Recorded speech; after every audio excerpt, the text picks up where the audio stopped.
Baik, kita tunggu sebentar lagi, Bapak Ibu sekalian, agar temannya bisa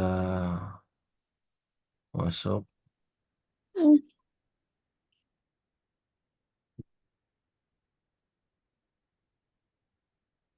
Baru 15 orang. Kita tunggu 2 menit lagi.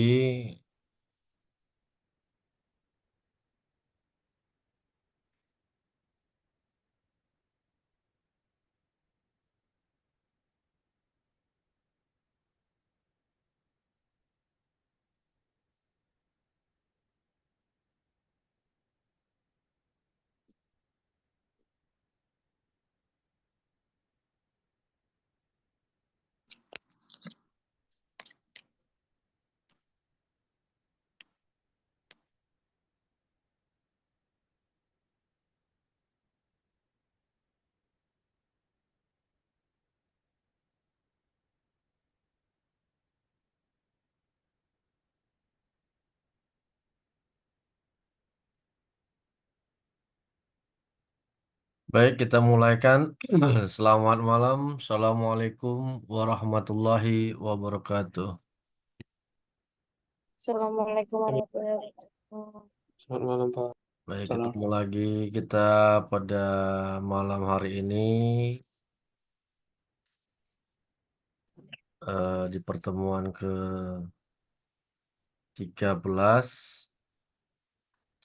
dan untuk pengumuman uang sudah muncul bahwa masa perkuliahan semester genap berakhir pada tanggal 6 Juli 2024, dan masih ada sebenarnya memang waktu apa namanya ya, masa tenang, minggu tenang 1 minggu untuk mengganti kelas. Dan alangkah baiknya kalau kita sepakat seperti yang biasa, karena kan kita terkendala semalam. Siapa nih form? Nah, kok suaranya nggak ada, Pak? Yang lain bagaimana suara saya? Apakah terdengar dengan jelas? Jelas, Pak. Ada Pak? Berarti Ya.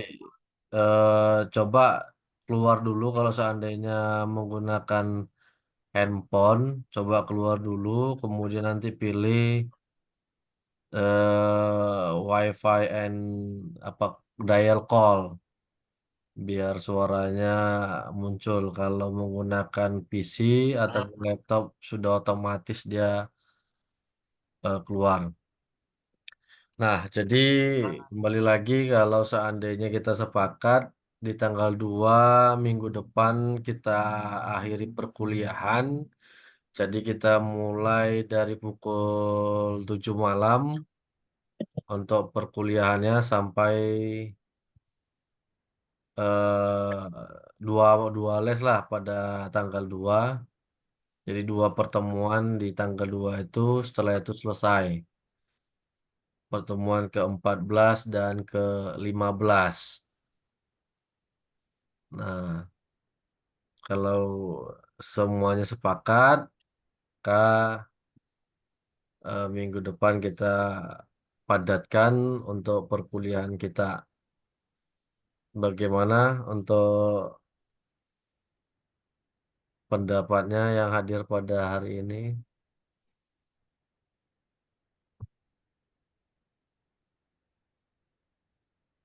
Apakah kita sepakat kita akhiri di minggu depan untuk dua pertemuannya?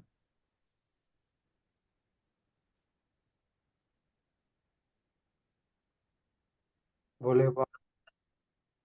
Hanya Bang Dodi aja nih, yang lain bagaimana? Jangan nanti hanya satu orang saja gitu kan, yang hadir pada pertemuan Setuju, Pak.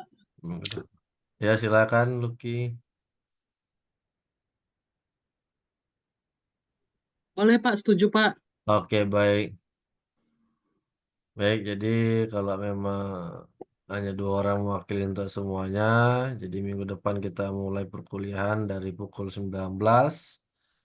Dan nantinya di pertemuan terakhirnya kita akan review perkuliahan kita dari pertemuan pertama sampai 14 dan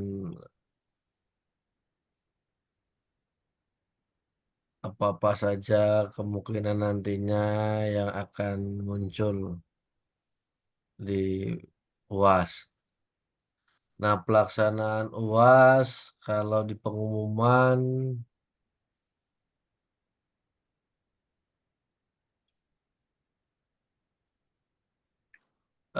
dilaksanakan pada tanggal 22 sampai 27 Juli untuk Fakultas Social Science reguler 1 dan reguler 2A.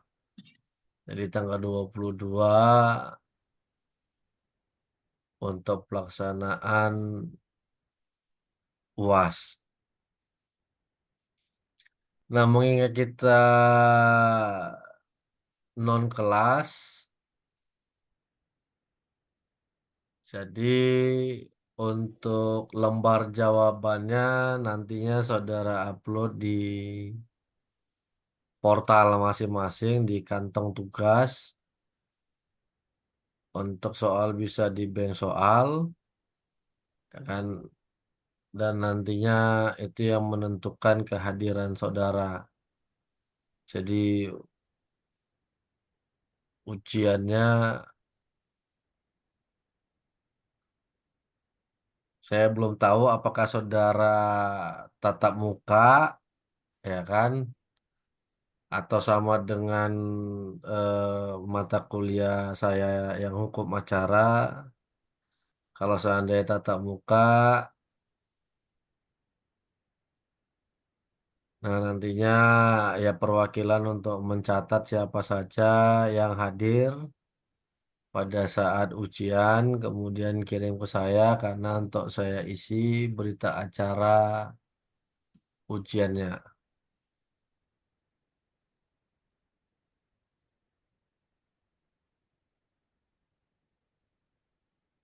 Nah,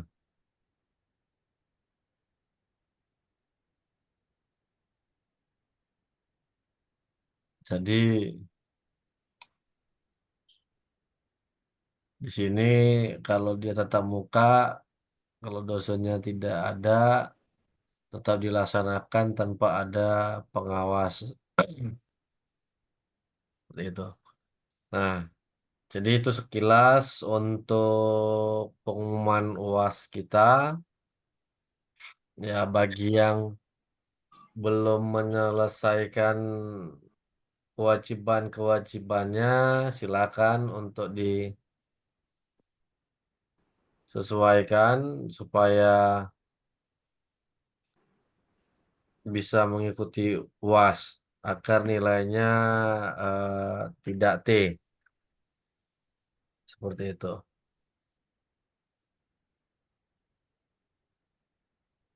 Baik, kita lanjutkan untuk materi perkuliahan kita.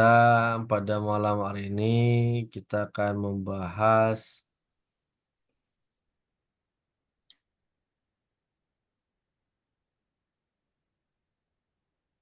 mengenai keputusan ataupun ketetapan tata usaha negara.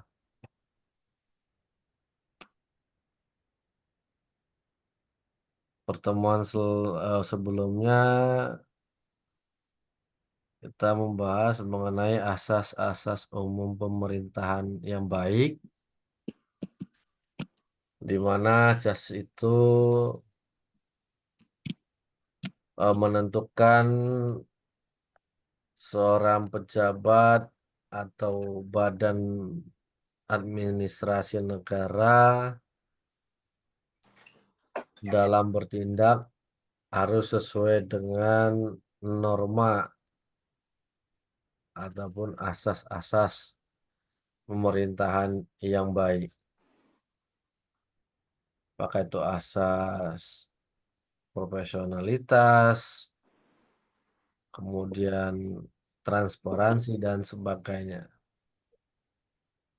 Nah, asas kepastian hukum artinya dalam bertindak badan atau pejabat administrasi negara harus sesuai dengan aturan hukum yang baru. Nah, demikian juga dalam membuat sebuah ketetapan atau keputusan tata usaha negara. Enggak.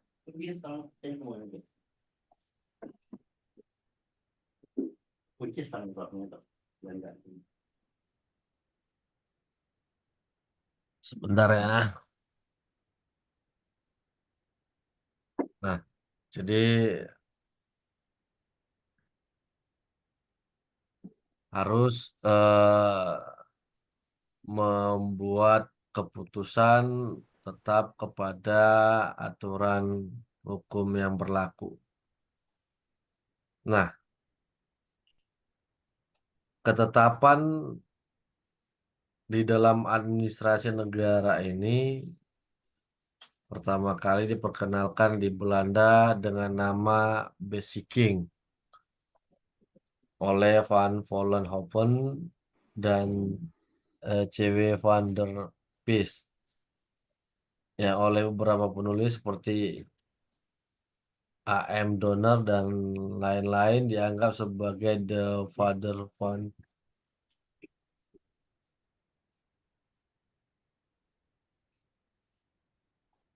bapaknya daripada bapak dari konsep basicking yang modern, yaitu Van Vollenhoven. Jadi keputusan daripada administrasi negara. Nah, di Indonesia basicking diperkenalkan pertama kali oleh W.F. Prince. Nah, basicking ini diartikan oleh Utrecht, Bagirmanan, Sahrambasan, Indro Harto sebagai ketetapan. Nah, sedangkan Jennelhausen menggunakan istilah keputusan untuk menghindari kesimpangsiuran pengertian dengan istilah ketetapan. Menurutnya di Indonesia istilah ketetapan memiliki pengertian teknis yuridis sebagai ketetapan MPR yang berlaku keluar dan ke dalam. Meskipun penggunaan istilah keputusan dianggap lebih tepat, kan beberapa buku digunakan ya kan istilah ketetapan. Nah, sebagai sebuah keputusan. Nah, kenapa? Karena ini nantinya berkaitan sebuah keputusan itu bukan bersifat abstrak. Nah, sedangkan ketetapan kalau kita lihat dia bersifat abstrak karena berlaku umum. Nah, jadi sehingga lebih banyak di dalam hukum administrasi negara ini menggunakan istilah keputusan,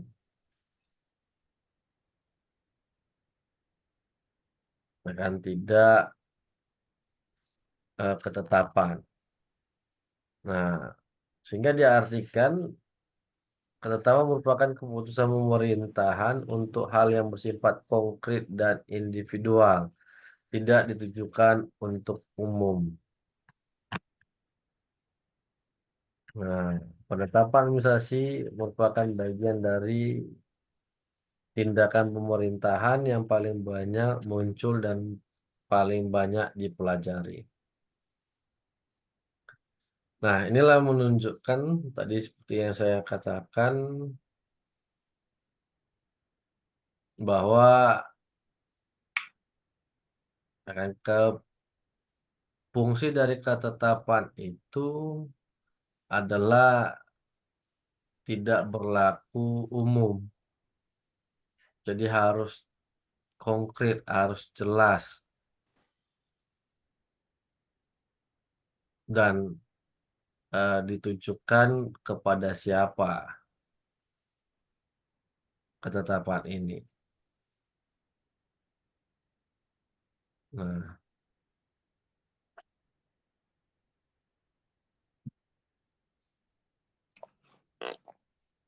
ada beberapa penafsiran mengenai istilah ketetapan. Ketetapan adalah pernyataan kehendak dari organ pemerintahan untuk melaksanakan hal khusus ditujukan untuk menciptakan hubungan hukum baru, mengubah atau menghapus hubungan hukum yang ada. Nah, ini dia menunjukkan kalau ketetapan hubungannya adalah kepada kepentingan umum, sifatnya abstrak. Nah, beda lagi penafsiran yang kedua, ketetapan adalah pernyataan kehendak yang disebabkan oleh surat permohonan yang diajukan, keinginan atau keperluan yang dinyatakan. Nah, satu menafsirkan ketetapan itu sebagai berlaku umum untuk mengubah hukum baru atau menghapus hubungan hukum yang ada. Nah, yang kedua, ketetapan itu ada karena adanya permohonan yang diajukan untuk menyatakan sesuatu hak. Nah, secara sederhana, ketetapan adalah suatu tindakan hukum publik sepihak dari organ pemerintahan yang ditujukan kepada peristiwa konkret. Nah, nanti dari beberapa definisi ini, maka kita akan bisa menarik penafsiran daripada apakah yang digunakan ketetapan atau keputusan di dalam hukum administrasi negara. Yang kaitannya adalah terhadap instrumen pemerintahan, baik dia dalam pengajuan perizinan, kemudian hubungan keperdataan. Nah, maka dia akan membuat suatu apakah ketetapan atau keputusan. Penafsiran keempat mengatakan ketetapan adalah keputusan hukum publik yang bersifat konkret dan individual. Keputusan yang berasal dari organ pemerintahan yang didasarkan pada kewenangan hukum publik. Dibuat untuk satu atau lebih individu. Nah, dibuat untuk satu atau lebih individu.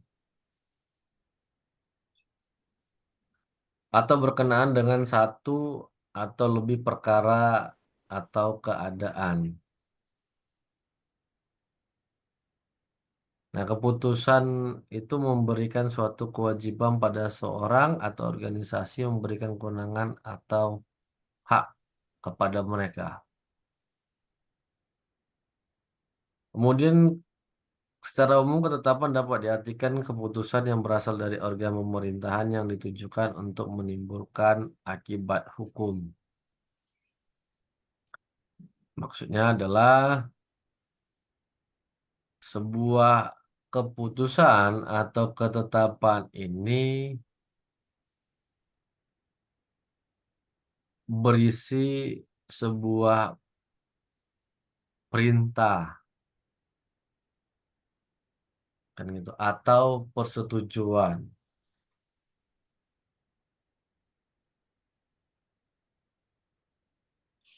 yang bisa nantinya menimbulkan hak dan kewajiban ya kan sesuai dengan jenis daripada ketetapan tersebut.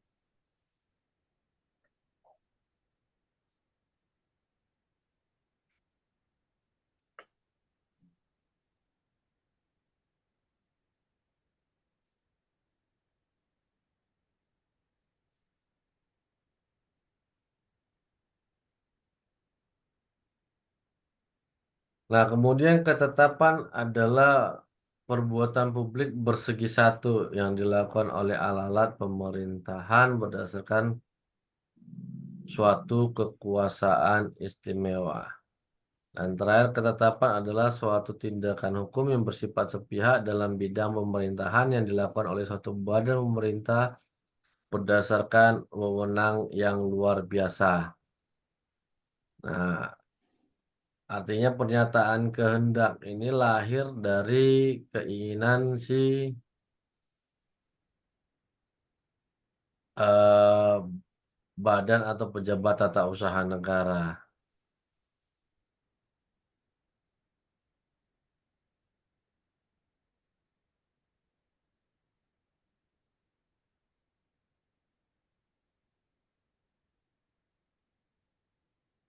Nah, di dalam Undang-Undang Administrasi Belanda, ketetapan itu diartikan sebagai pernyataan kehendak tertulis secara sepihak dari organ pemerintahan pusat yang diberikan berdasarkan kewajiban atau kewenangan dari hukum tata negara atau hukum administrasi yang dimaksudkan untuk penentuan, penghapusan, atau pengakhiran hubungan hukum yang sudah ada atau menciptakan hubungan hukum baru yang memuat penolakan sehingga terjadi penetapan, perubahan, penghapusan, atau penciptaan. Nah, kalau ini sama dengan eh, suatu peraturan perundang-undangan diartikan di dalam Undang-Undang Administrasi Belanda itu. Nah, penetapan tersebut masuk kepada ruang lingkup peraturan perundang-undangan. Jadi dia bisa sebagai peraturan pelaksana dari suatu peraturan perundang-undangan yang lebih tinggi dari peraturan tersebut. Karena kita lihat di sini menciptakan hubungan hukum baru, ya kan, bisa merubah, menghapus, dan menciptakan. Nah, sama halnya sebuah undang-undang, peraturan pemerintah, dan di bawahnya, dan kita harus pahami hierarki peraturan perundang-undangan yang saat ini berdasarkan Undang-Undang 12 tahun 2011. Nah, mudah-mudahan Bapak Ibu, saudara sekalian tetap mengingat hierarki peraturan perundang-undangan yang ada. karena ini berkaitan dengan pelaksanaan daripada hukum administrasi maupun tata negara. Nah, hierarki perundang-undangan yang pertama adalah Undang-Undang Dasar 1945. Yang kedua adalah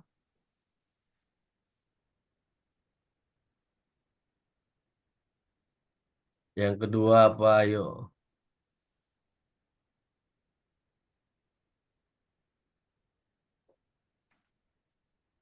MPR bukan Pak? Hah? Ketetapan MPR. Iya, ketetapan MPR. Yang ketiga Peraturan pemerintah.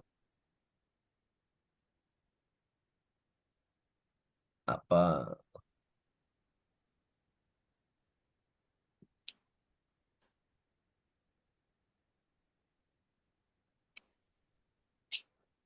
Setelah TAP MPR apa? Nah, ini harus diingat setiap semester pasti ada saja mata kuliah yang mengkaitkan dengan hierarki peraturan perundang-undangan.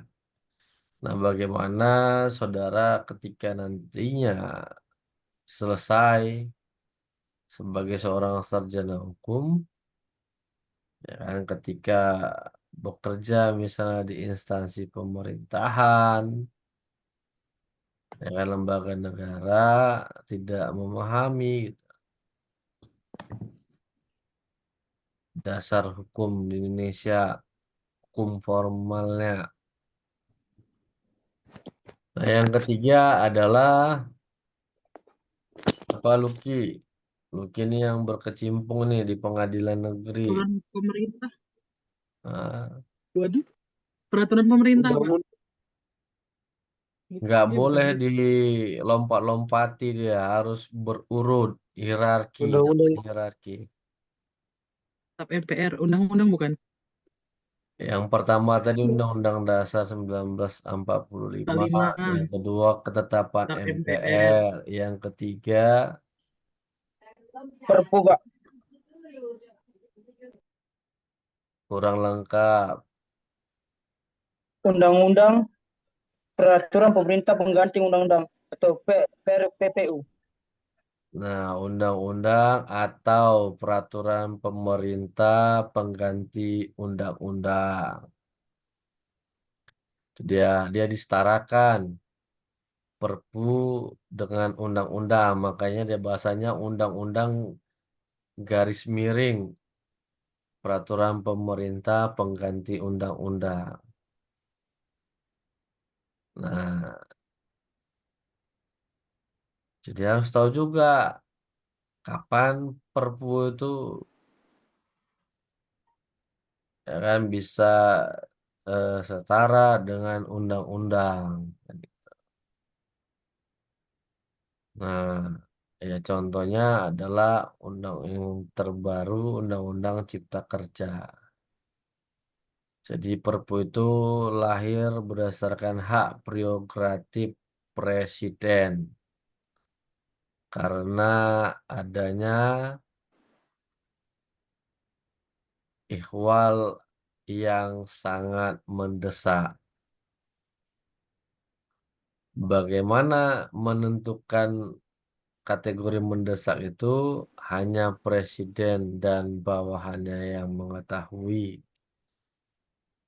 Jadi setelah itu barulah dia ditetapkan melalui rapat paripurna apakah Perpu tersebut bisa diberlakukan sebagai undang-undang atau tidak.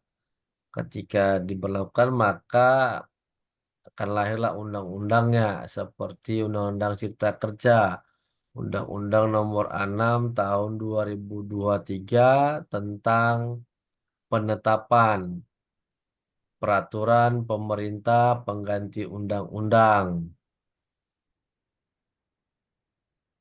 ya kan, nomor nomor 1 kalau saya tidak salah, tentang eh, Undang-Undang Nomor 11 Tahun 2020 tentang Cipta Kerja sebagai undang-undang kan gitu. Lalu yang setelah undang-undang atau perpu tadi barulah masuk tadi kata temannya peraturan Peraturan pemerintah. Setelah peraturan pemerintah apa di bawahnya? peraturan presiden, Perpres Pak. Pak, Perpres Pak, Peraturan Peraturan Presiden. presiden. Baru yang keenam adalah peraturan Provinsi Gubernur, daerah Pak. Pak, provinsi. Provinsi. daerah. Baru ketujuh peraturan kabupaten kota. Nah, ini merupakan 7 tingkatan yang paling atas di dalam peraturan perundang-undangan kita.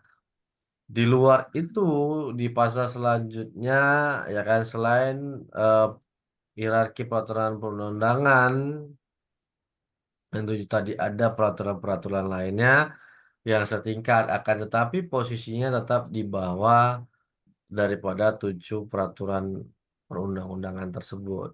Nah, demikian juga dimaksudkan di dalam Undang-Undang Administrasi Belanda ini,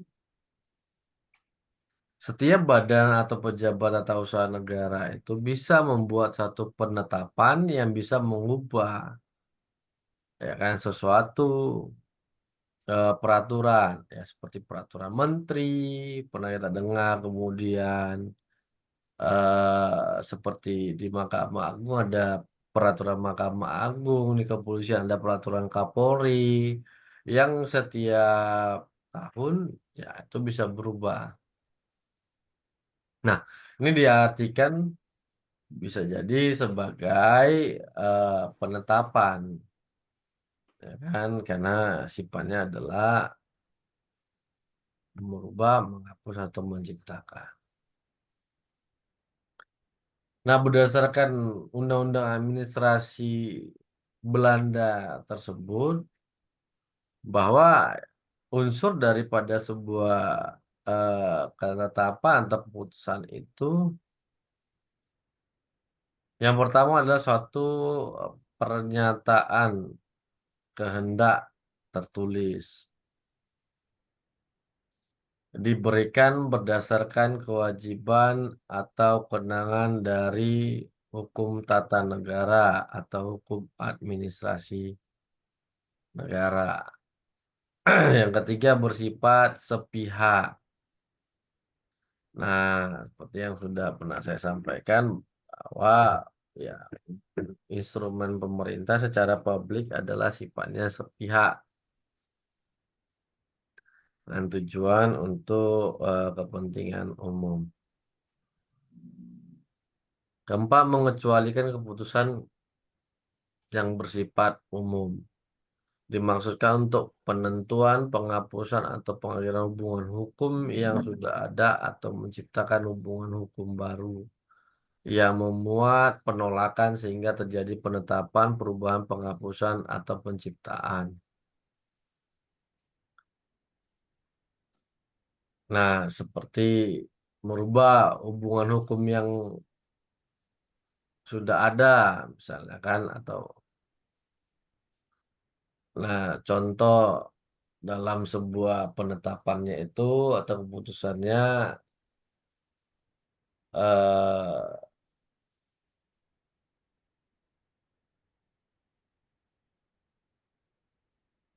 perubahan identitas di kependudukan. Nah, yang ini sudah ada gitu dia. Tapi karena ada kesalahan, maka dilakukan perubahan. Atau menciptakan hubungan hukum baru. Misalnya undang-undang perkawinan. Itu menciptakan hubungan hukum berumah tangga.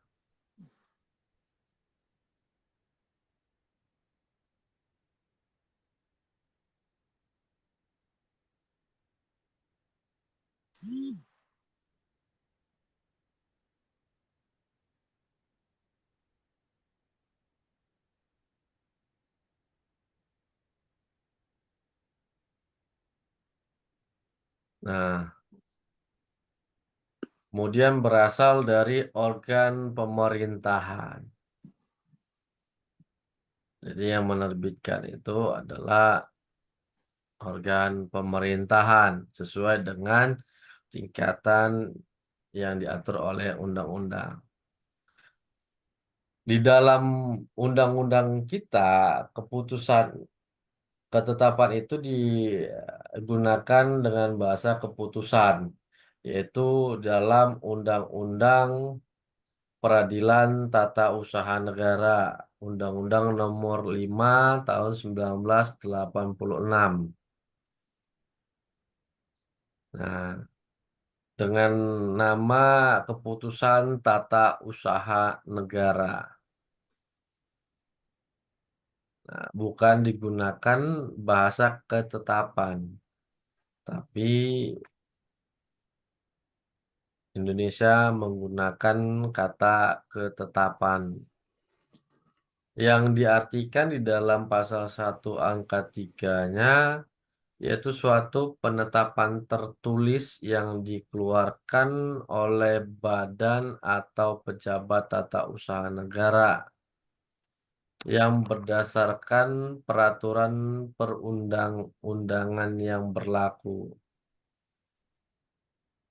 yang bersifat konkret, individual, dan final, yang menimbulkan akibat hukum bagi seseorang atau badan hukum perdata.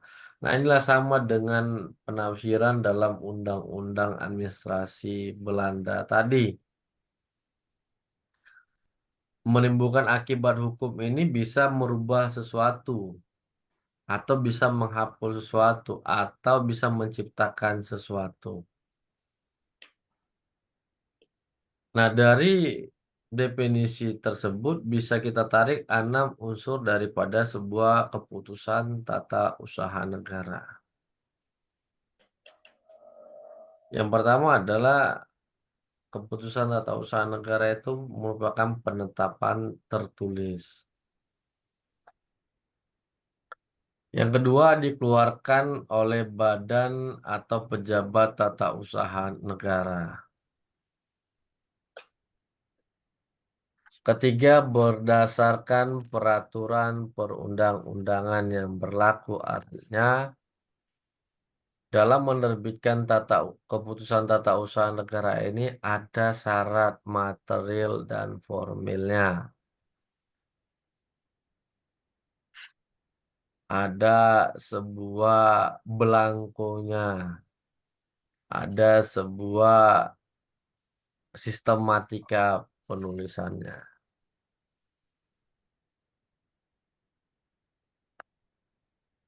Apakah di antara kita semuanya ada pernah melihat sebuah keputusan atau yang kita namakan SK, kan itu, surat keputusan. Nah, jadi segala sesuatu yang dibuat berdasarkan peraturan perundang-undangan yang berlaku artinya adalah ada dasar hukum si badan atau pejabat tata usaha negara tersebut untuk mengeluarkan keputusan. Artinya kewenangan yang dimilikinya diatur oleh diatur oleh peraturan perundang-undangan dalam membuat sebuah keputusan. Nah, kalau seandainya tidak ada peraturan perundang-undangan yang menyatakan badan atau pejabat tata usaha negara ini memiliki kewenangan untuk mengeluarkan sebuah keputusan tata usaha negara, maka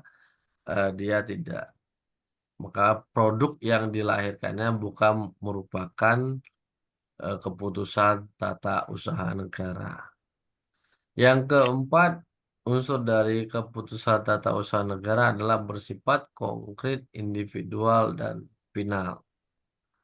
Kemudian menimbulkan akibat hukum bagi seseorang atau badan hukum perdata. Ada menimbulkan akibat hukum, tadi yang saya contohkan, bagi seseorang dan badan hukum perdata. Nah, jadi kata kuncinya dia langsung Badan Hukum Perdata.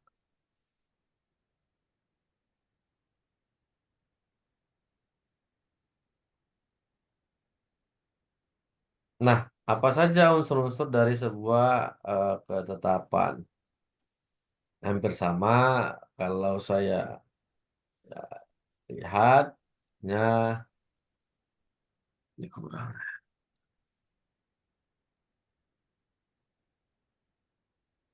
Nah, di sini dari kunci ditujukan untuk hal khusus atau peristiwa konkret dan individual dengan maksud untuk menimbulkan akibat hukum dalam bidang administrasi.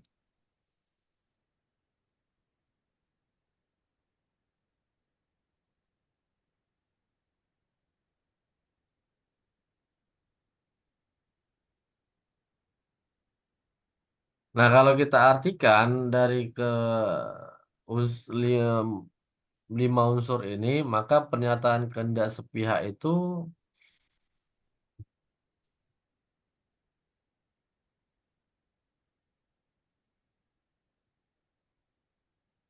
merupakan wujud dari motiven Wilkezu Gadrek handling, alasan-alasan kehendak, pilihan, atau tindakan.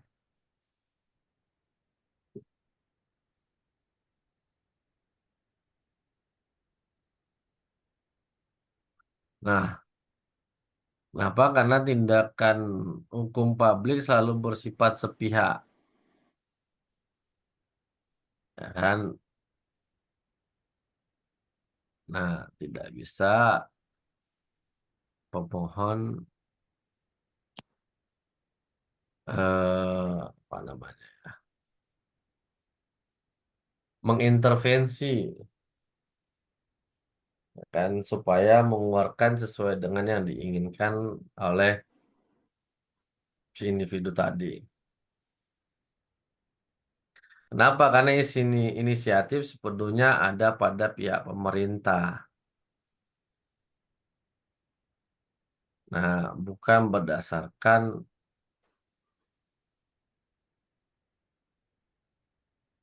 intervensi ataupun permintaan-permintaan yang mengakibatkan, ya kan, produk akhir dari sebuah kekatun ini ya menjadi tidak baik. Nah, pernyataan kehendak sepihak ini bisa memunculkan dua kemungkinan. Yang pertama ditujukan ke dalam, yaitu ketetapan berlaku ke dalam lingkungan administrasi negara sendiri. Yang kedua ditujukan keluar, yaitu ketetapan berlaku bagi warga negara atau badan hukum perdata. Nah, ini yang dimaksudkan dengan pernyataan kehendak secara sepihak.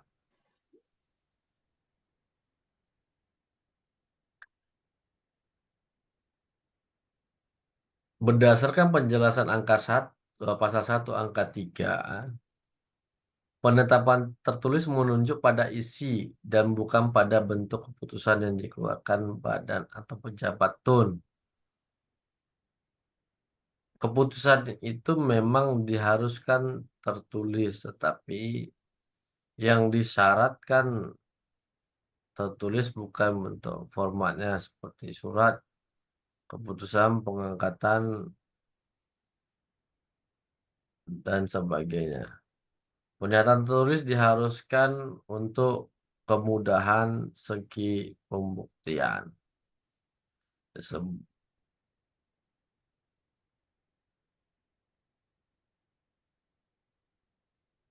Nah, jadi kalau seandainya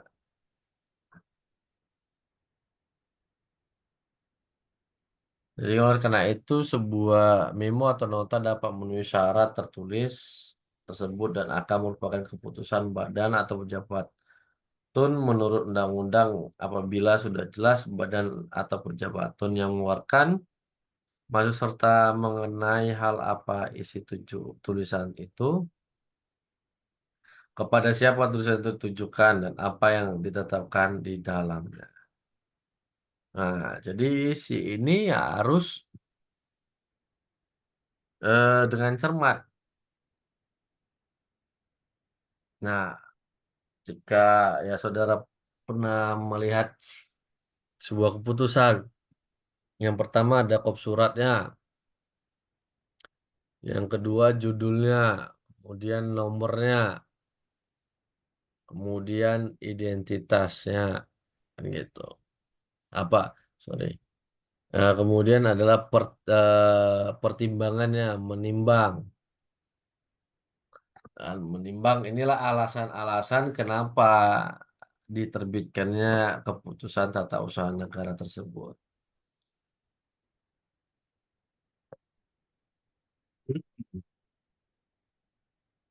Kan? Nah, di dalam menimbang itu. Kemudian mengingat. Nah, mengingat ini adalah dasar hukum lahirnya, atau dasar hukum yang digunakan dalam membuat keputusan tata usaha negara tersebut. Yang pertama adalah harus dimasukkan dulu kewenangan yang dimiliki oleh badan atau pejabat tata usaha negara tersebut. Apakah ada diatur di dalam undang-undang atau tidak? Ya, kalau tidak, maka dia tidak bisa mengeluarkan sebuah keputusan. Dia harus meminta terlebih dahulu dari eh, atasan yang lebih tinggi.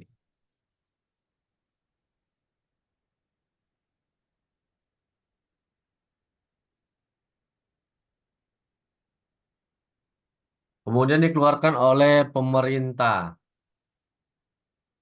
Hampir semua organ kenegaraan dan pemerintah berwenang untuk mengeluarkan ketetapan atau keputusan. Dalam praktik, kita mengenal ketetapan atau keputusan yang dikeluarkan oleh organ pemerintah, seperti tadi saya bilang ketetapan MPR, keputusan DPR, keputusan Presiden, dan sebagainya.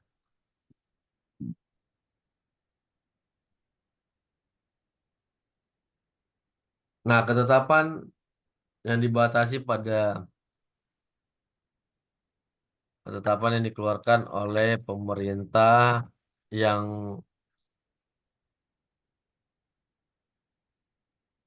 ketetapan yang dikeluarkan oleh pemerintah, maka memunculkan pertanyaan siapa yang dimaksud dengan pemerintah atau tata usaha negara.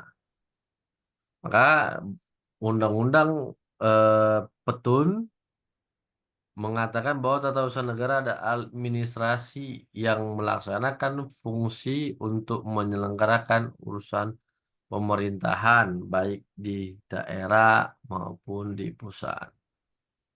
Dalam penjelasannya disebutkan bahwa yang dimaksud dengan urusan pemerintahan adalah kegiatan yang bersifat eksekutif. Dalam keputusan disebutkan bahwa kata pemerintahan diartikan sama dengan kekuasaan eksekutif. Artinya, pemerintahan merupakan bagian dari organ dan fungsi pemerintahan. Seorgan dan fungsi pembuat undang-undang dan peradilan. Jadi yang badan atau pejabat yang melaksanakan fungsi untuk menyelenggarakan urusan pemerintahan, ya, maka sudah dinyatakan sebagai pemerintah. Nah, di pemerintah ini ya ketika ada undang-undang yang mengaturnya. Nah, ini berdasarkan peraturan perundang-undangan yang berlaku, katanya. Setiap tindakan hukum pemerintah harus didasarkan pada asas legalitas, yang berarti tunduk pada undang-undang. Nah, esensi dari ajas legalitas ini adalah wewenang. Jadi ada atau tidak kewenangan yang dimiliki oleh badan atau pejabat tersebut dalam melakukan tindakan hukum tertentu. Nah, pembuatan dan penerbitan ketetapan harus didasarkan pada peraturan perundang-undangan yang berlaku atau harus didasarkan pada wewenang pemerintah yang diberikan oleh peraturan perundang-undangan. Tanpa dasar kewenangan, pemerintah atau tata usaha negara tidak dapat membuat dan menerbitkan ketetapan atau ketetapan itu menjadi tidak sah.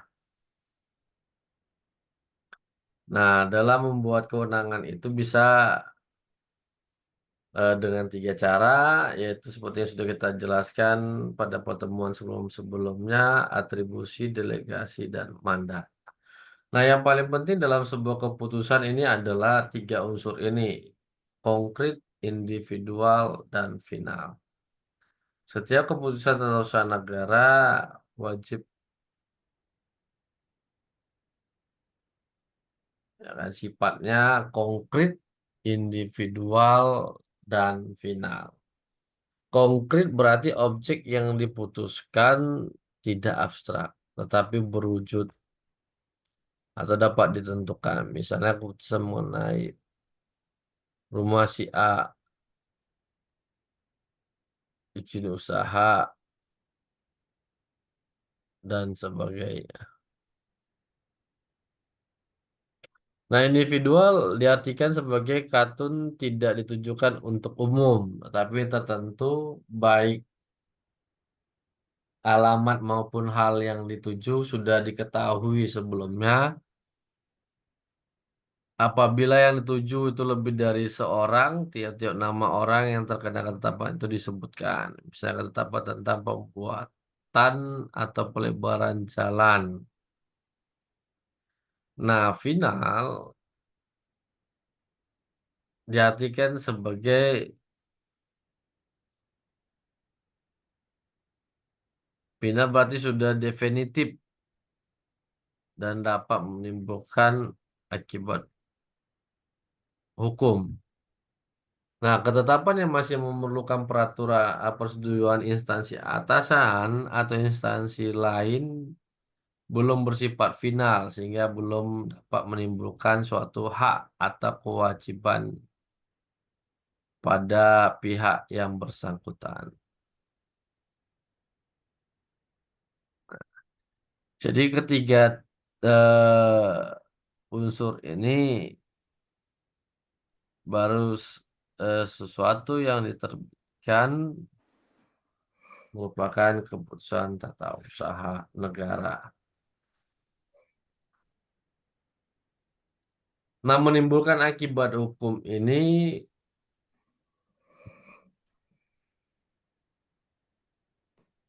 untuk menentukan muncul atau tidaknya hak dan kewajiban bagi subjek hukum tertentu segera setelah adanya ketetapan tertentu.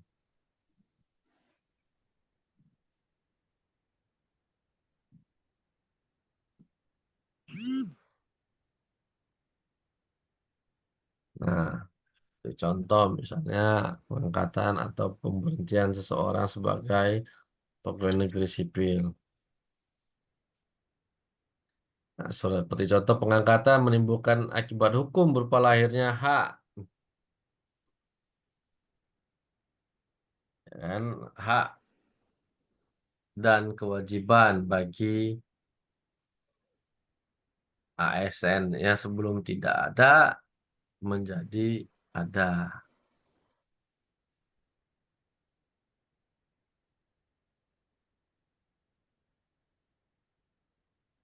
Sedangkan surat ketetapan pemberhentian menimbulkan akibat hukum berupa hilangnya hak dan kewajiban bagi PNS yang bersangkutan. Nah, inilah menimbulkan akibat hukum tadi apa? Menciptakan, mengubah, dan menghapus. Satu, ketetapan atau keputusan dan menimbulkan akibat hukum tadi berdasarkan Undang-Undang Nomor 5 Tahun 86 yaitu menimbulkan akibat hukum bagi seseorang atau badan hukum perdata. Dan ini merupakan subjek hukum. Kualifikasi untuk menentukan subjek hukum adalah mampu atau tidak mampu untuk mendukung atau memikul hak dan kewajiban hukum. Nah, sehingga disetarakan dengan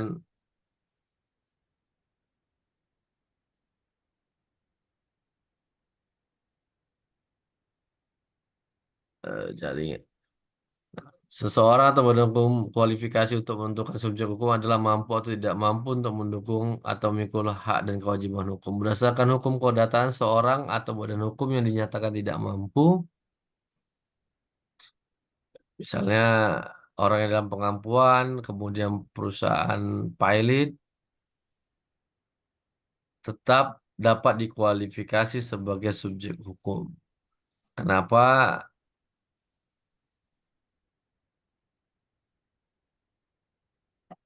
Hal ini disebabkan orang yang berada dalam pengampuan dan perusahaan yang pilot dikategorikan tidak memiliki kecakapan untuk mendukung hak dan kewajiban hukum. Ketetapan sebagai wujud dari tindakan hukum publik sepihak dari organ pemerintahan ditujukan pada subjek hukum yang berupa seseorang atau badan hukum perdata yang memiliki kecakapan untuk melakukan tindakan hukum. Nah, menurut Indro Harto, badan hukum, nah ini nggak usah kita bahas. Dan terakhir adalah bahwa ketetapan itu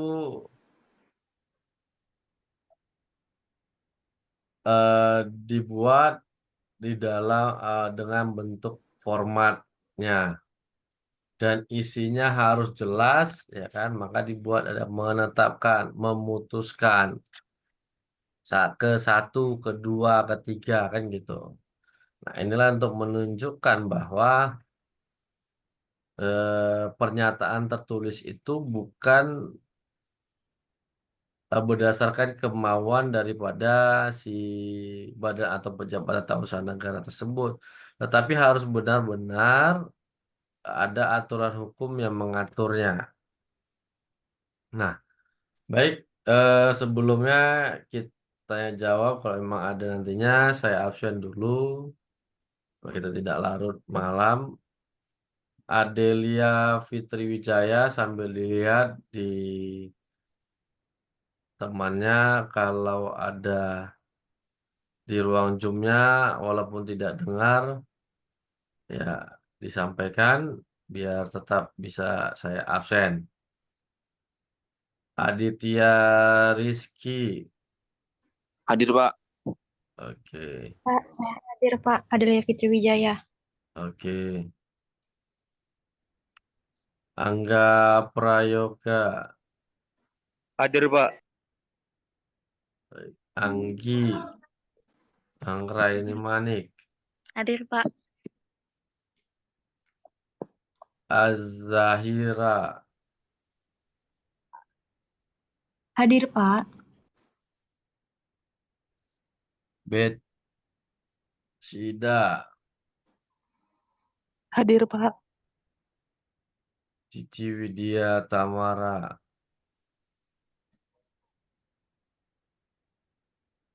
ada Cici, ada nih Cici, tapi Hadir Pak. beneran. Oke. Dava Ihsan, Hadir, Pak. oke.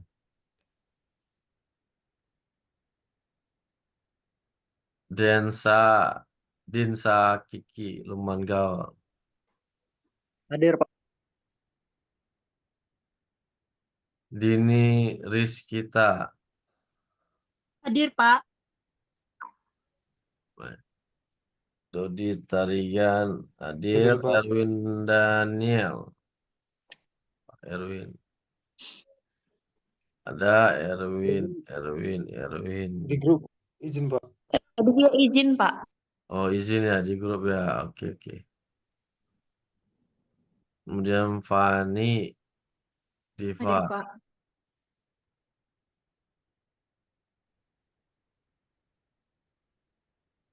Fatin, Khairun Nisa,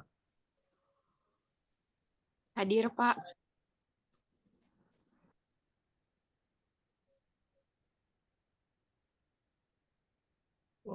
Dian Flora, Biring, Hadir, Pak.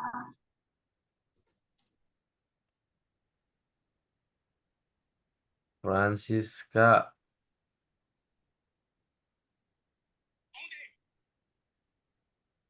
Freddy, Hadir, Pak. sekian. Dapat Freddy. Oke, baik Pak. Habib, Rauf, Hadir, Pak. Andini Putri, Hadir, Pak. Haikal Ramadan,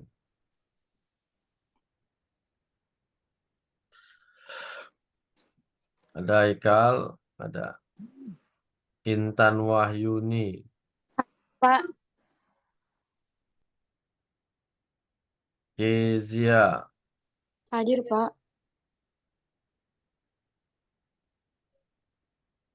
Kristiani, Hadir, Pak. Luki, ada Tegar Pratama, Hadir, Pak. Mindy,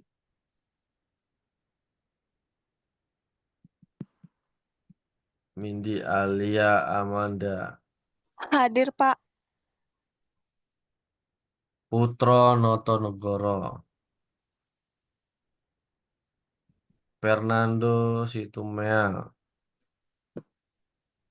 Hadir, Pak. Rama Dwi Mutia, Hadir, Pak. Raja Muda Pratama, Retno Wandini,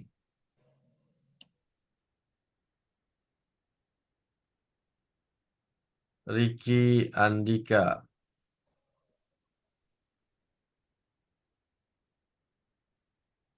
Selin Lumongga,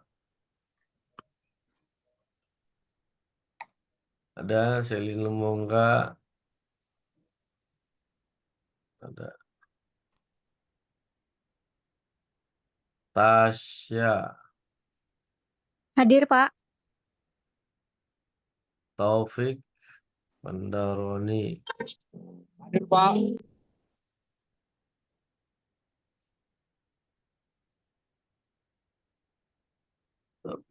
Yeti, ada Ada, Pak. Zahwa. Hadir, Pak. Oke, baik.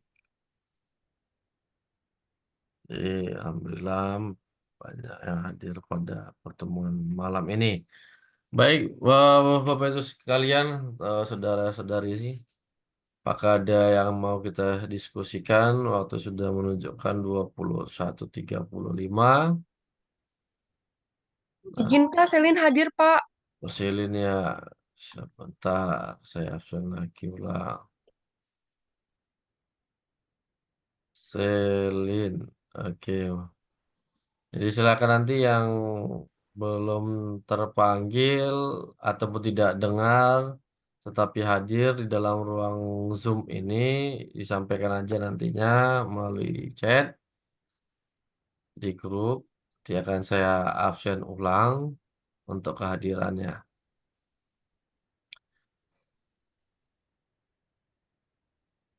Baik, apakah ada yang mau kita diskusikan terkait materi pada malam hari ini? Biasanya kalau kuliah sudah jam-jam segini, jam-jam rawan, sudah jarang yang mau, apalagi on kameranya pun sudah sulit. Saya lihat sudah mulai di penghujung perkuliahan kan gitu, sama seperti ketika Ramadan, ya kan, pada saat sholat tarawih makin hari makin ada kemajuan. Kemajuannya apa? Sapnya kan gitu. Sudah mulai sedikit orangnya. Nah, kalau ini sudah mulai malas untuk on kameranya, kan gitu. Baik, kalau tidak ada pertanyaan, maka saya akhiri untuk perkuliahan kita pada malam hari ini. Untuk mengingatkan kembali bahwa minggu depan kita akan mulai perkuliahan dari pukul 19.00 atau 7 malam. Untuk menutup perkuliahan kita pada semester nantinya di minggu depan di tanggal 2, ya kan? Terima kasih atas kehadirannya semuanya. Selamat beristirahat. Sudah ada mulai yang matanya minus, ya kan? Sampai ketemu lagi pada pertemuan yang akan datang. Selamat beristirahat. Selamat malam. Assalamualaikum warahmatullahi wabarakatuh. Selamat malam, Pak. Terima kasih, Pak. Terima kasih kembali.